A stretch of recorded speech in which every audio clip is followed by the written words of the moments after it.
Entertainments അല്ലേ വേണ്ടത്? മാർഗം ഇത് തീർന്നില്ലേ? തീർന്നു, ശരി കൂടെ ഉള്ളു. మలయాళం వాళ్ళు చిన్న మిడతలు ఉండరు అని బాగా తెలుసు, తెలుగు అంటున్నారు సార్. మళ్ళీ తెలుగులోనేమో చెప్తానే എന്താ ഷൈട്ടോ പറഞ്ഞ ഒന്നും മനസ്സിലായില്ല, പക്ഷെ కానికండి. ఇంగ్లీష్ లో దంచి వదిలిపెడుతున్నది సార్లను ఇద్దరు కూర్చోటం. సార్ నాకు నీ పాట ఒకటి యాదుకున్నది. ഇത് തെലുങ്കും കന്നഡയൊന്നും അല്ല, ദൈവം ഉണ്ടാവുന്നതിന് മുമ്പുള്ള ഏതോ കാടൻ ഭാഷയാണ്. അതാണ് നമ്മളിനി എന്ത് ചെയ്യും മല്ലയ്യ? വാ തുറന്ന് ഒരു അക്ഷരം മിണ്ടായിരുന്നാ മതി. എന്ത് ചോദിച്ചാലും ഗമേ തട്ടി മൂളിക്കണം. సార్ దిస్ ఫెలో ఎట్లా చెప్పిండు కథ, స్టోరీ, సినిమా స్టోరీ లూసిఫర్. അത് പിന്നെ ఎట్లా చెప్పిండు సార్? ఒప్పించిండు కదా సినిమాకు. Okay, somehow he managed. ఈ మేనేజ్ ഞാനോ? പിന്നല്ലാതെ എന്തൊക്കെയാണ് പറഞ്ഞത്? എനിക്ക് ഒന്നും മനസ്സിലായില്ല. ఆఫీస్కి వచ్చా ఇంటికి వచ్చా? ഈ കച്ചവടം നടക്കൂല. హౌసా ఆఫీసా? వచ్చి చెప్పింది కథ. ഏത് ഹൗസ്? ഇതൊക്കെ എങ്ങനെ? సార్ మీ జుట్టు అంతా నల్లగా ఉన్నది ఇప్పటికి కూడా, బ్లాక్ తిక్కు.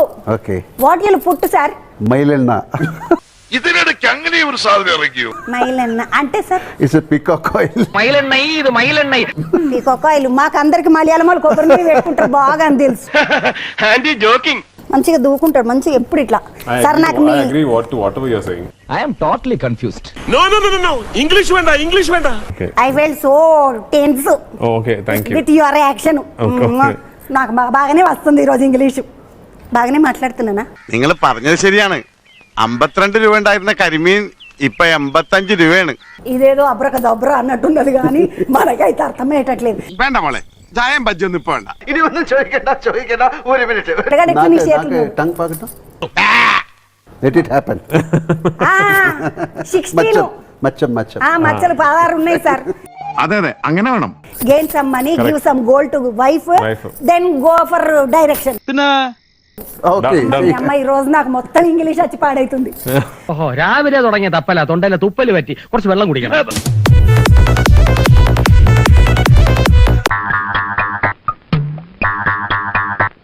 എല്ലാരും എന്തോന്ന് ആ തപ്പിക്കളിക്കുന്നത്? എന്റെ കയ്യിൽ നിന്നൊരു ഗുളിക താഴെ വീണു, അത് തിരയായിരുന്നു.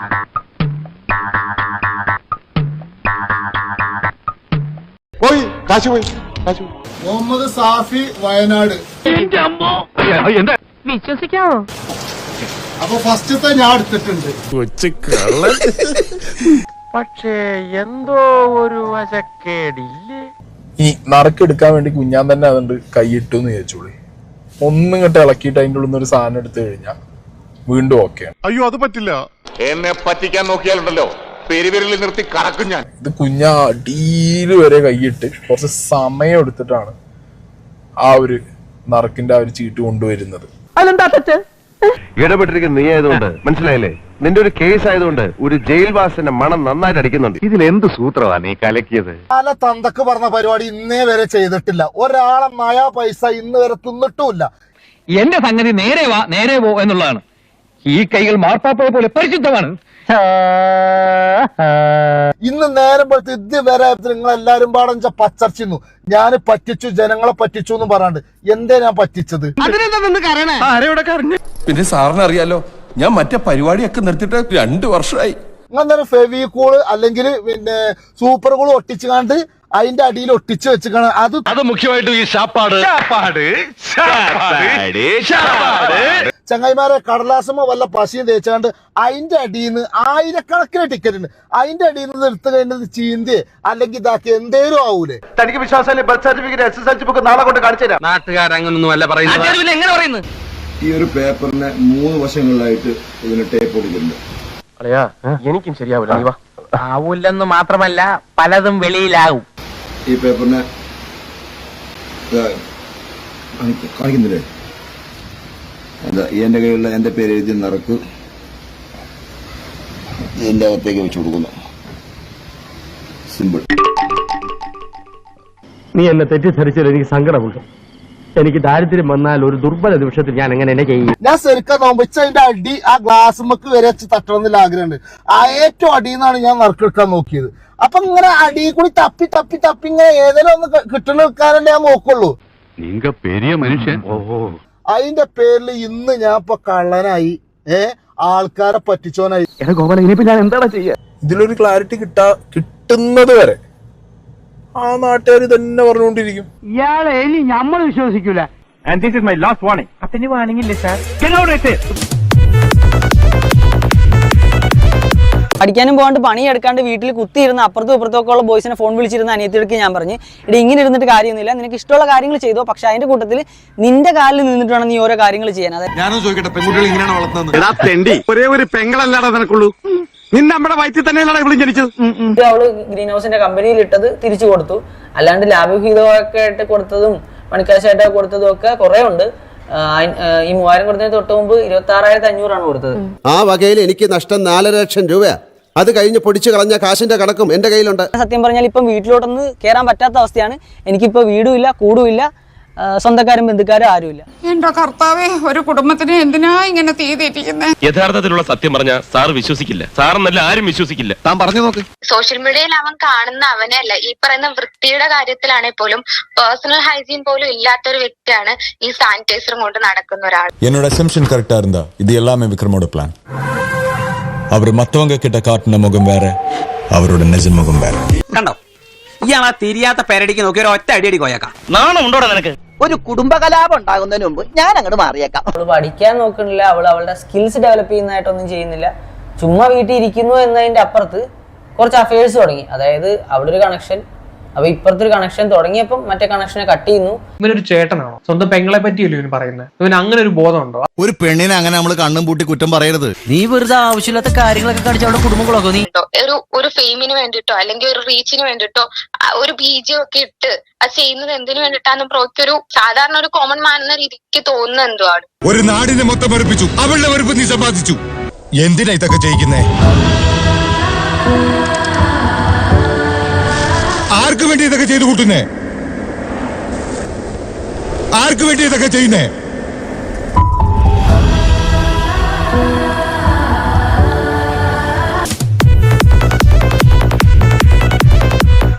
ആർക്കും ടെൻഷൻ ആവില്ലെങ്കിൽ ഞാനൊരു കാര്യം പറയാം.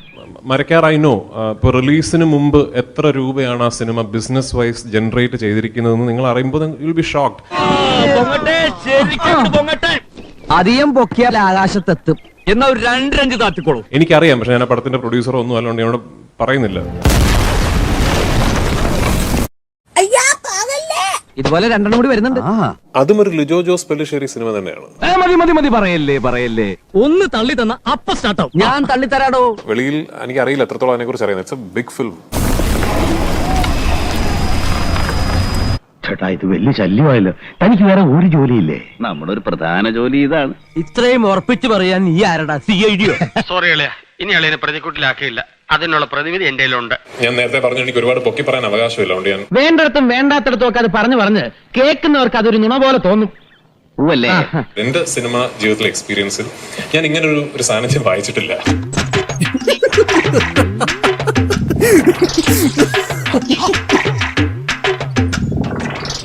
സമാധാനം.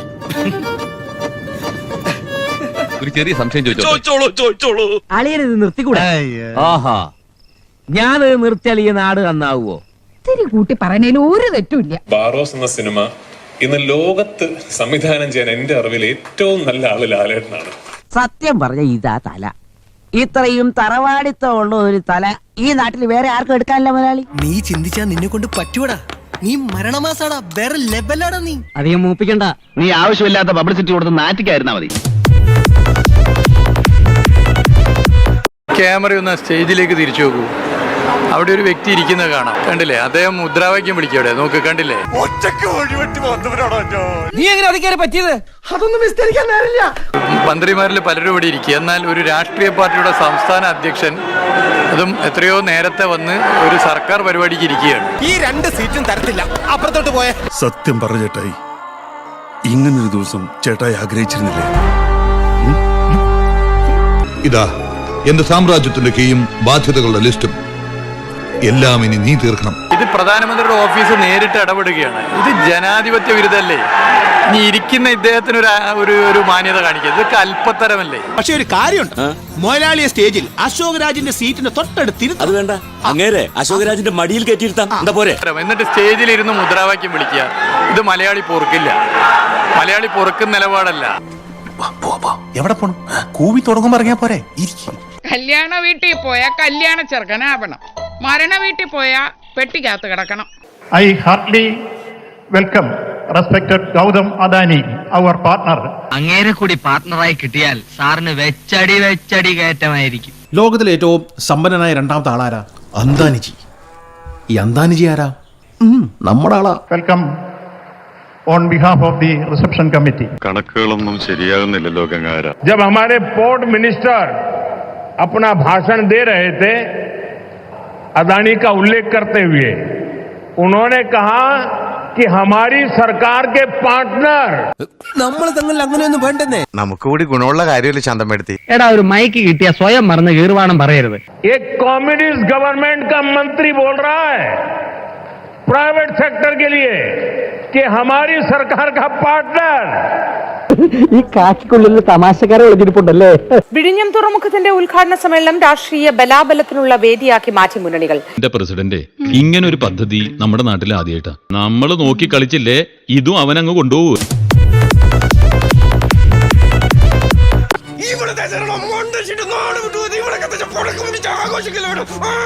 ഇയാൾക്ക് എന്താണ് വയ്യേ? ഇവൾക്ക് അറിയാം ഇവളുടെ ഉണ്ടക്കണ്ണിൽ ഞാൻ കണ്ടതാ. ഞാൻ കുറച്ച് ഓവറായില്ലേ? അത് തിയേറ്ററിൽ വന്നപ്പോഴും ആ പ്രശ്നങ്ങൾ തന്നെ ഉണ്ടായിരുന്നു ആ ക്യാരക്ടറിന്.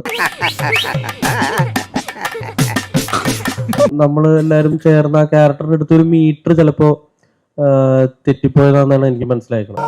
അയ്യോ, പണി പാലും വെള്ളത്തിലാണല്ലോ കിട്ടിയത്. ദൈവമേ, സന്തോഷായില്ലേ? ഇപ്പൊ ആൾക്കാർ ഓവറാന്ന് പറയുന്നത് ഓവറായിട്ട് തന്നെയാണ്. അന്ന് എല്ലാവരും എന്നെ പുച്ഛിച്ചു. എന്നിട്ട് ഇപ്പൊ എന്തായി? മെജോറിറ്റി ഓഫ് ആൾക്കാർക്ക് അത് വർക്കായിട്ടില്ല എന്നുള്ളത് അത് മനസ്സിലാക്കുക എന്നുള്ളത്. അത് ഓഡിയൻസും അല്ലെങ്കിൽ പ്ലാറ്റ്ഫോം മാറിയതിന്റെ പ്രശ്നമല്ല. ഇയാളെന്താ ഇപ്പൊ ഇങ്ങനെയൊക്കെ പറയുന്നത്? അങ്ങനെ പറഞ്ഞുകൊണ്ടൊന്നും അവൻ രക്ഷപ്പെടാൻ പോണില്ല. അത് നമ്മൾ ചെയ്തതിന്റെ പ്രശ്നമാണ്. കുറച്ചും കൂടെ ചിലപ്പോ വൃത്തിക്ക് എല്ലാവർക്കും കൂടെ കൺവിൻസിങ് ആവുന്ന രീതിയിൽ ചെയ്യണമായിരുന്നു. അവൻ പോട്ടടോ, നമ്മുടെ കൂട്ടിലെ കോഴിയല്ലേ, എപ്പോഴേലും പിടിക്കാലോ. കൊളക്കോഴികളോട് നിക്കല്ലേ. ഈ അല്ലടോ പറഞ്ഞത് ഇത്ര നീളമുണ്ട് ഇത്ര വണ്ണുണ്ട്. ലൈഫില് 2 മണിക്കൂർ 18 മിനിറ്റ് എല്ലാം മറന്ന് ഇരുന്നങ്ങ് കണ്ട് അങ്ങോട്ട് ആസ്വദിച്ച് അതുപോലത്തെ ഒരു വൈബ് പടം. സാറ്, ഞാൻ കണ്ണപ്പൻ, ടെസ്റ്റർ കണ്ണപ്പൻ. ടെസ്റ്ററാ? എന്ത് സാധനവും ടെസ്റ്റ് ചെയ്യും. പെർഫോം ചെയ്തിട്ട് തിയേറ്റർ ഇളക്കി മറിക്കുക. കൊടുത്ത കാശിന്റെ പണി ചെക്കൻ എടുക്കണ്ടല്ലോ. ഞാൻ പല വെല്ലുവിളികളും നടത്തിയതാ, ആകെ അബദ്ധമായി. ആക്റ്റീവ് തോമസിന്റെ ഇതിലുള്ള പരിപാടി എന്ന് വെച്ച് കഴിഞ്ഞാൽ അതുപോലത്തെ. നീ കുറെ പുരാവസ്തു ഉണ്ടാക്കിയിട്ടുണ്ടല്ലോ. നിനക്ക് എന്തോ ഒരു അപ്പവും കടലക്കറി മേടിച്ചാ നട. ഞാൻ തിയേറ്ററിൽ വന്ന ആളുകളെ ചിരിപ്പിക്കുക, പിടിച്ചിരുത്തുക, സീൻ ബൈ സീൻ. നീ പറയുന്ന ന്യായമൊക്കെ എനിക്ക് ഇഷ്ടപ്പെടും. ഞാൻ ലിറ്ററലി ഭീകരമായിട്ട് എൻജോയ് ചെയ്ത് കണ്ട ഒരു സിനിമയാണ് റൊമാൻസ്. എന്തിനാണ് ഈ ഗുണ്ടൊക്കെ എന്നോടടിക്കുന്നത്? നിനക്കിതിന് മാസക്കൂലിയ ദിവസക്കൂലിയ. പണ്ട് ലാലേട്ടനും മുകേഷ് ഒക്കെ ചെയ്തു വെച്ച പരിപാടിയില്ലേ, അതായത് സീനകത്ത് പെർഫോം ചെയ്തിട്ട് പെർഫോമൻസ് കൊണ്ട് പടത്തിന് ഹൈ ആക്കുക. നീ ഒന്ന് ഭൂമിയിലേക്ക് ഇറങ്ങി കിട്ടാൻ കാത്തിരിക്കായിരുന്നടാ. എന്റെ അച്ഛ, ആയിരക്കണക്കിന് ആളുകൾ എന്റെ അഭിപ്രായം അറിഞ്ഞിട്ട് സിനിമക്ക് പോവാൻ നിൽക്കുന്നുണ്ട്. മലയാള സിനിമ ഉള്ളോടത്തോളം കാലം വരെ ഈ കാലോത്തുമണി ചന്ദ്രൻ അന്തസ്സായി. കീലേരി അച്ചുവേട്ടൻ എന്ത് ചെയ്യുന്നു? എന്തും ചെയ്യും.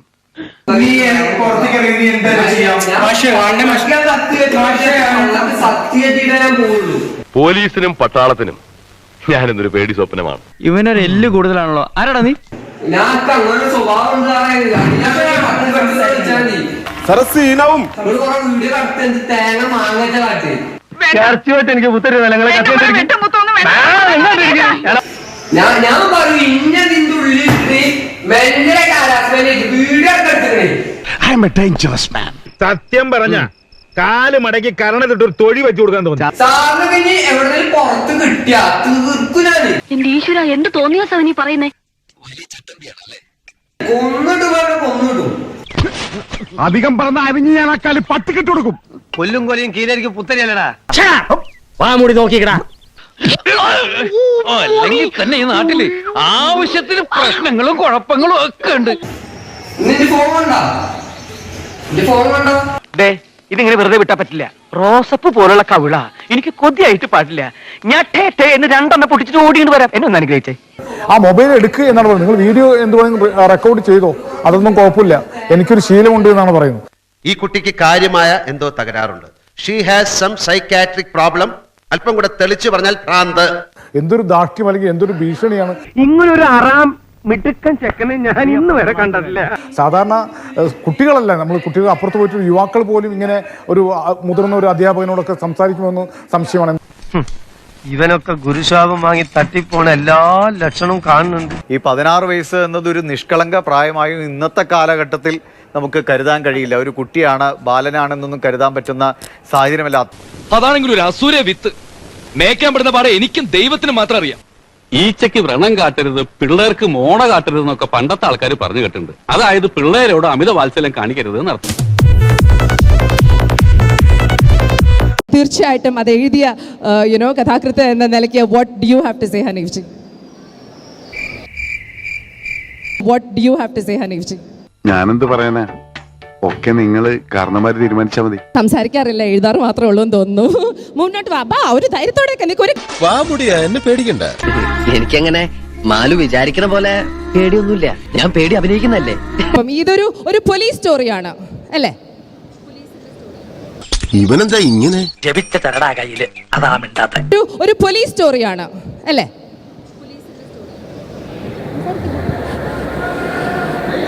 വലിയ നാണക്കാരനാ, വളർന്നിട്ട് നാണം മാറിയിട്ടില്ല. അല്ല ചേട്ടനതൊന്നും വേണ്ടാത്ത. അത് പറ്റൂല, സംസാരിക്കൂല എന്ന്. സർ നല്ല എന്തെങ്കിലും പറഞ്ഞാൽ മതി. നല്ലൊരു സിനിമയല്ലേ? നല്ല സിനിമയാണോ? ഇനി രക്ഷയില്ല. തിന്ന ബിരിയാണി പോലും ദഹിച്ചു പോയി. പുറത്ത് ബഹളം ഉണ്ടായിക്കൊണ്ടിരിക്കുക. ഒന്നാം ബാൽക്കണി ചെന്ന് നിന്നാൽ മനുഷ്യൻ ഇവിടെ സ്വസ്ഥതയില്ലാതെ നിൽക്കുമ്പോൾ അവര് പോകുന്ന മട്ടില്ല.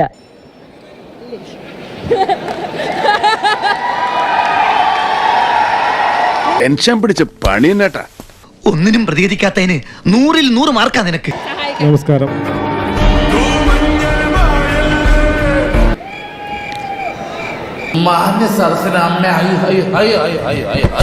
ഇയാൾ അങ്ങനെ സംസാരിക്കുന്ന കൂട്ടത്തിലല്ലാന്ന് തോന്നുന്നു. അവനധികം സംസാരിക്കൂല ഫാദർ, അല്ലടാ. സാറിനൊന്ന് പറഞ്ഞുകൂടായിരുന്ന സാർ ഒരു ഫേമസ് ഡയറക്ടർ ആണെന്ന്?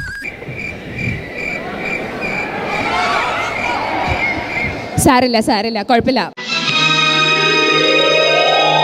ഞാനും രവിയൊക്കെ ഒരേ വേവ് ലെങ്ത്. ഇറങ്ങിപ്പോടൂ, ഇപ്പടി ചവിട്ടരുത് എന്നെ, ഞാൻ പറഞ്ഞിട്ടില്ലേ? എന്താ പറഞ്ഞത്? താനെന്താ ഇങ്ങനെ സംസാരിക്കണേ? പിള്ളേച്ചനെന്താ വെട്ടുകത്തിയൊക്കെ ആയിട്ട്? വെറുതെ. മിടുക്കനാ നീ. എന്താ നിന്റെ പേര്? തെക്കേപ്പാട് സുന്ദരി ദാമോദരം പിള്ളை. പഠിച്ച റബ്ബെജാതി പേരുണ്ടാവും മനുഷ്യന്മാർക്ക്.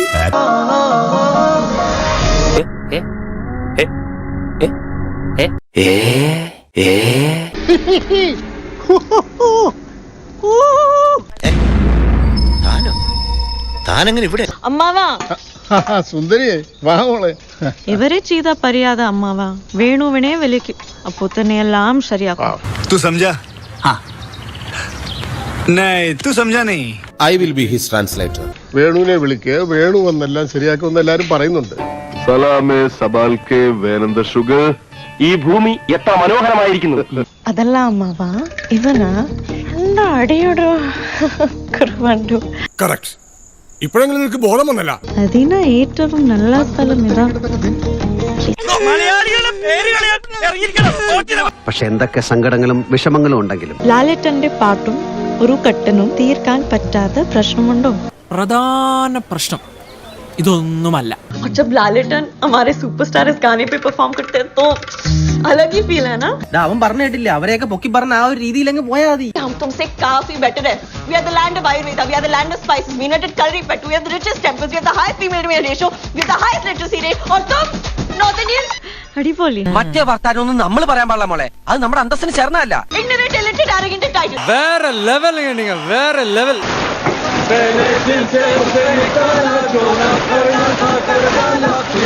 എന്ത് ബംഗാളികളുടെ പാട്ട് ഇപ്പൊ നമ്മുടെ പാടത്തൊക്കെ ഇവരുടെ പാട്ടിലേക്ക് കേൾക്കും.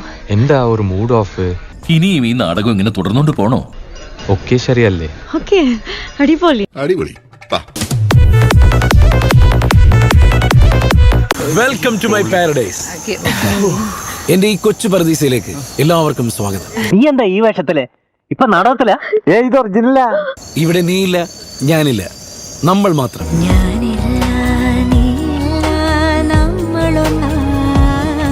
സന്തോഷം പടരട്ടെ. വാ.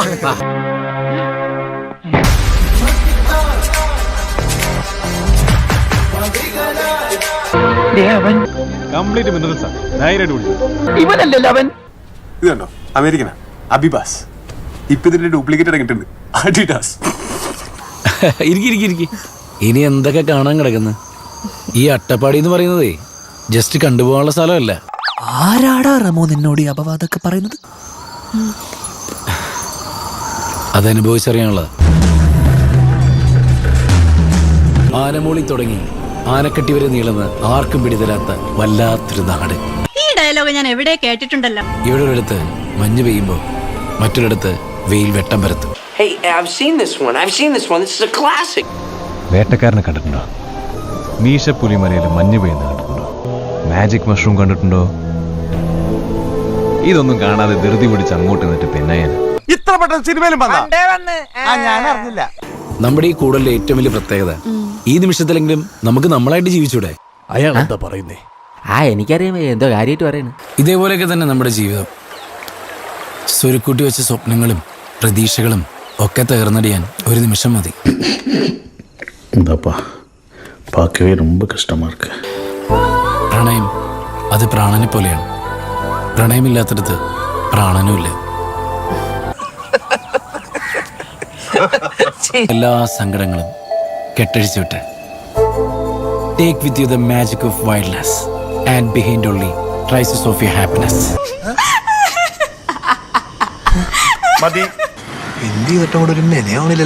ജീവിതം എന്ന നാടകത്തിലെ സന്തോഷങ്ങളും വിഷമങ്ങളും തിരക്കുകളൊക്കെ മാറ്റിവെച്ച് നമ്മൾ നമ്മളെ കണ്ടെത്തുന്ന അപൂർവ നിമിഷങ്ങളാണ്. കേൾക്കുമ്പോ തന്നെ ഞാൻ ചാർജ് ആവണം. അനന്തേട്ടാ, അളിയന്റെ കയ്യിൽ നിന്ന് ഇതുപോലെ ഒരുപാട് തത്വങ്ങൾ എനിക്ക് പഠിക്കാനുണ്ട്. അപ്പോ ഞാൻ